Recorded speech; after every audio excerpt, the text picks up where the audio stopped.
les aime pas ou n'a pas d'opinion. Oh, j'aurais peut-être pas dû aime ou aime pas, parce que Jésus, c'est pas qu'il aime ou qu'il aime pas. Il apprécie plus ou moins ce que l'on fait, ça c'est autre chose, ou ce que l'on pense aussi. Alors est-ce que là, à dire qu'il aime pas, non, mais bon, j'ai posé la question comme ça. Allez, on va les garder telles quelles. Hein.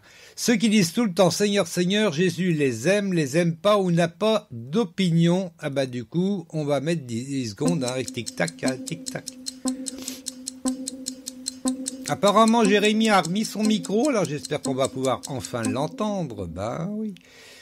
Alors, qui c'est qui a une bonne réponse? Moi, je dirais l'aime pas. Toi, tu dirais qu'il l'aime pas. Ouais, Jérémy a répondu, non. Non, je n'entends pas Jérémy. Pour Martine, en tout cas, ouais. Ah, Jérémy a marqué pas d'opinion. Si, il a une opinion, Jésus. Mais non, il aime pas. C'est vrai que je veux dire qu'il aime pas. C'est vrai que c'est pas juste. Mais bon, il reproche. On va dire voilà, il fait des reproches. Et puis c'est des reproches qui sont importants. Quand Jésus fait des reproches à quelqu'un, c'est pas pour rien non plus. Hein. Bon, je dis ça comme ça. Deuxièmement, je voulais dire également que dans l'enregistrement, je me suis un peu emporté en disant en ton nom. Mais c'est vrai que je l'ai entendu en plus. C'est ça le problème. J'ai entendu des pasteurs dire « En ton nom, je fais ceci, je fais cela. En ton nom, je te... » Moi, je veux bien, mais bon, apparemment, Jésus est pas tout à fait d'accord. Hein. C'est pas moi qui suis pas d'accord, c'est Jésus. Bon, moi non plus. Mais bon, en même temps, bon. Alors, on va lire ça au verset 23, on en est au 21, normalement, si tout va bien. Pour entrer dans le royaume des cieux, il ne suffit pas de me dire « Seigneur, Seigneur », il faut accomplir la volonté de mon Père Céleste. À propos de Seigneur et d'Alléluia, c'est vrai que moi, il y a un pasteur, je vais pas dire lequel, je l'aime bien quand même, hein, c'est pas la question. Mais c'est vrai qu'il a tendance à remplacer les virgules par des Seigneurs et des points par Alléluia. C'est comme ça. Par exemple, pour entrer dans le royaume des cieux, il ne suffit pas de dire « Seigneur, Seigneur ». Seigneur, il faut accomplir la volonté de mon Père Céleste. Alléluia. Bon. Après, il le sent comme ça, et puis je l'aime bien. Bon, je ne veux pas non plus le critiquer trop, mais bon, il risque de se reconnaître si jamais il écoute. Oh, ça m'étonnerait. Oh, bon, non. Allez, on continue, verset 22. Au jour du jugement, nombreux sont ceux qui me diront « Seigneur, Seigneur, nous avons prophétisé en ton nom, nous avons chassé des démons en ton nom, nous avons fait beaucoup de miracles en ton nom. » Oui, mais Jésus n'est pas d'accord et c'est ce qu'il dit. « Je leur déclarerai alors, je ne vous ai jamais connus.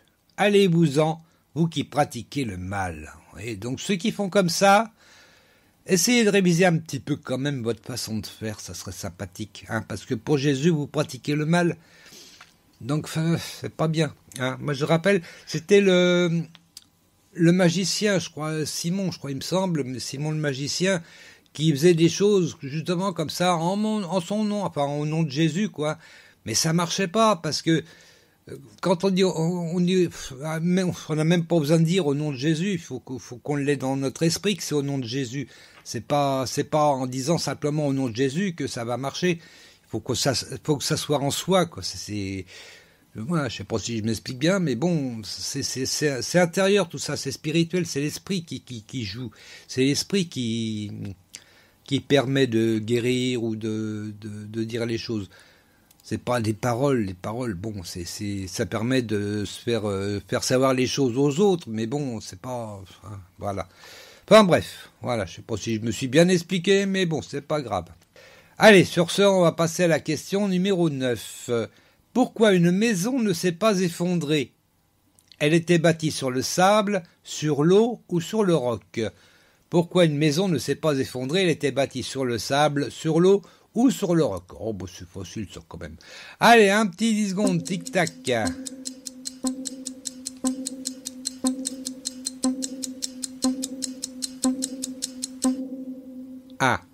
Sur le roc. Sur le roc. J'ai pas de réponse de Jérémy, mais... Sur le roc. Sur le roc. Ah, ça y est, on entend Jérémy. Bonjour Jérémy. C'est... Ça fonctionne enfin. Ouais, ça fonctionne. Bienvenue en tout cas dans l'émission. Et puis, je vais pas dire bienvenue sur ton Discord, tu y es déjà. Puis t'es chef en plus, attends. Enchanté de te connaître. C'est bien d'avoir eu cette idée de mettre je sais pas comment on dit chat sur Discord. Non. Non. Non, c'est plutôt communauté. Hein. Ouais, communauté, Oui, salon, communauté enfin ce qu'on veut. C'est une communauté. Ouais, bah c'est bien. Non mais c'est une bonne idée. Alors ceux qui veulent y aller, bah vous allez sur radioprédication.fr. J'ai mis donc à propos de l'enregistrement du quiz, j'ai mis l'adresse. Hein. Vous cliquez dessus et normalement vous arrivez ici. Normalement, hein, si tout va bien. Alors normalement vous n'êtes pas non plus obligé de télécharger Discord, hein, Jérémy. Tu me dis si je dis des bêtises. Hein. Vous cliquez sur le lien et ça doit pouvoir se faire directement sur votre navigateur. Voilà. Si, il faut télécharger l'application. Ah, pas forcément. Non, moi j'ai été sur, c'était sur le navigateur, ça fonctionnait. Hein. Ah d'accord, bah, Ouais. T'auras qu'à essayer, tu verras. Faut D'accord. refuser par contre qu'il bascule sur l'appli si tu l'as effectivement, si elle est déjà chargée. Alors là, je parle sur les PC, hein, je parle pas sur les smartphones ou les iPhones, ça là, je sais pas. Mais bon, j'ai essayé sur PC, et sur PC on peut utiliser le navigateur pour être sur Discord. Voilà. Faut quand même s'inscrire légèrement, mais il y a encore à peine. Hein. Faut juste marquer son pseudo, un mot de passe, et puis hop. Puis pour ceux qui connaissent déjà Discord, bon bah là il n'y a pas de souci. Hein. Vous venez, vous cliquez sur le lien, comme ça vous irez directement sur le salon, et vous pourrez nous dire bonjour, hein, puis dire bonjour à Jérémy. Eh bah oui, attendez. Et du coup, j'en suis où? Du coup, tu nous as Ah oui, posé une question du coup on est embêté. sur le rock ou sur la... Je sais plus quoi, t'avais dit. Voilà, et t'as répondu le rock. J'ai répondu le rock. J'ai applaudi. Je crois. Bon, ah ben on va réapplaudir, hein, puis pour Jérémy aussi, allez hop. Bon bah attends. Jérémy est arrivé en même temps que je répondais. Ah bah voilà, c'est pour ça, on s'est dérouté du coup. Alors le roc, oui, c'est au verset 25, on en est au 24, bon ça va. C'est pourquoi celui qui écoute ce que je dis et qui l'applique ressemble à un homme sensé qui a bâti sa maison sur le roc. Il a plu à verse, les fleuves ont débordé, les vents ont soufflé avec violence, et ils se sont déchaînés contre cette maison. Elle ne s'est pas effondrée, car ses fondations reposaient sur le roc. On va peut-être lire le reste, parce que bon. Mais celui qui écoute mes paroles sans faire ce que je dis ressemble à un homme assez fou pour construire sa maison sur le sable. Il a plu à verse, les fleuves ont débordé, les vents ont soufflé avec violence, ils se sont déchaînés contre cette maison, elle s'est effondrée et sa ruine a été complète. Alors il parle de maison, et c'est vrai que souvent dans la Bible, quand on parle de maison, en fait on parle, surtout dans l'Ancien Testament, quand on parle de maison, on parle aussi de famille, généralement. Hein, pour ceux qui ont un peu lu l'Ancien Testament, quand on parle de la maison, on parle également de la famille, de tout ce qu'elle contient, si vous voulez, cette maison.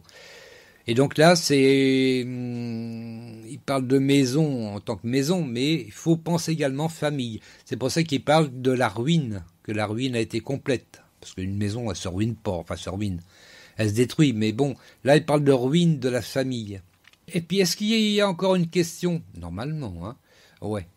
C'est la 10e, c'est la dernière. Jésus impressionnait les foules par sa stature, ses vêtements ou son enseignement. Jésus impressionnait les foules par sa stature, ses vêtements ou son enseignement. 10 secondes, tic-tac. Ah bah.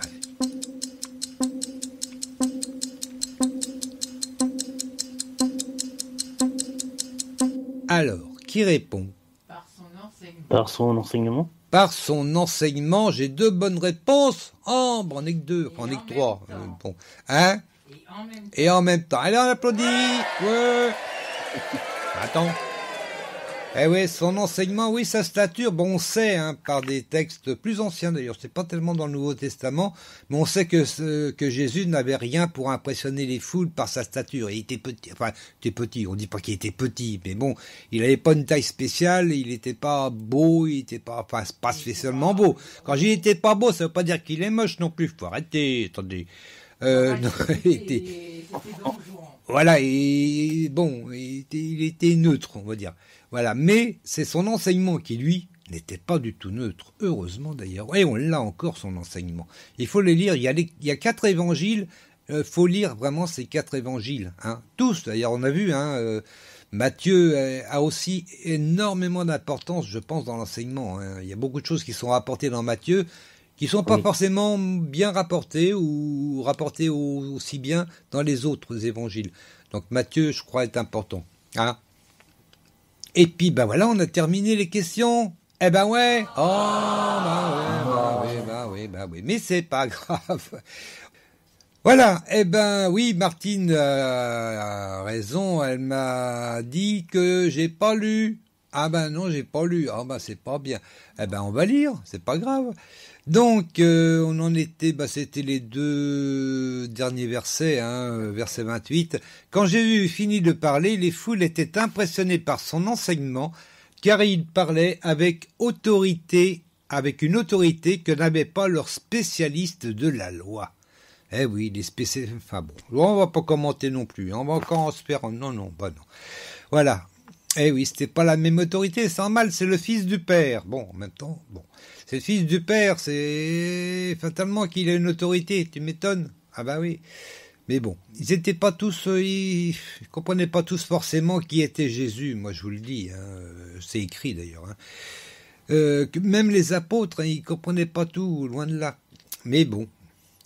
Alors, sur ce, on va aller du côté de la question de peut-on de l'Éternel. T'as trouvé une réponse, Martinette ? Oui. Alors, je vais rappeler la question. Que donna le bon samaritain à l'aubergiste pour prendre soin du blessé ? Est-ce qu'il donna 2 pièces d'or, 2 pièces d'argent, de la nourriture, ou il ne lui donna rien ? Qu'est-ce que c'était que tu réponds, Martinette ? 2 pièces d'argent. 2 pièces d'argent, ouais.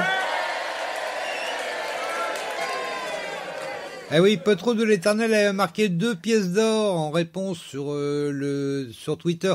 Ah non, c'est 2 pièces d'argent. Eh ben oui. Ah ben, vous voulez une preuve ? Eh ben, je vais vous donner une preuve. Eh ben, ouais. Je vais aller dans Luc. Alors, c'est dans Luc au chapitre 10, pour ceux qui veulent suivre. On va commencer... Dominique, oui. tu n'es pas très gentil, tu n'as pas demandé à ton invité s'il avait une réponse. Eh ben non, mais il faut qu'il s'impose, Jérémy. Jérémy, tu t'imposes, mon gars. Bah, attends. Je connaissais pas la réponse. Ouais, en plus, voilà, voilà.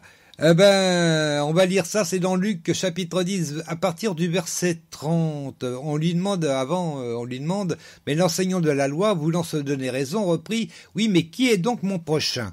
En réponse, Jésus lui dit, il y avait un homme qui descendait de Jérusalem à Jéricho, qui allait de Jérusalem à Jéricho, quand il fut attaqué par des brigands. Ah oui, c'est déjà à l'époque, il n'y a pas qu'aujourd'hui. Ils lui arrachèrent ses vêtements, le rouèrent de coups et s'en allèrent en le laissant à moitié mort. Or, il se trouva qu'un prêtre descendait par le même chemin. Il vit le blessé et, s'en écartant, poursuivit sa route. Bon. De même aussi, un lévite arriva au même endroit, le vit et, s'en écartant, poursuivit sa route. Bon. Mais un samaritain qui passait par là arriva près de cet homme. En le voyant, il fut pris de pitié. Il s'approcha de lui, soigna ses plaies avec de l'huile et du vin.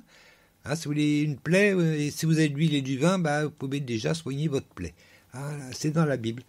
Il les recouvrit de pansements, puis, le chargeant sur sa propre mule, il l'emmena dans une auberge où il le soigna de son mieux. Le lendemain, il sortit 2 pièces d'argent, les remit à l'aubergiste et lui dit « Prends soin de cet homme et tout ce que tu auras dépensé en plus, je te le rembourserai moi-même quand je repasserai. » Et Jésus ajouta « À ton avis, lequel des 3 s'est montré le prochain de l'homme qui avait été victime des brigands ?»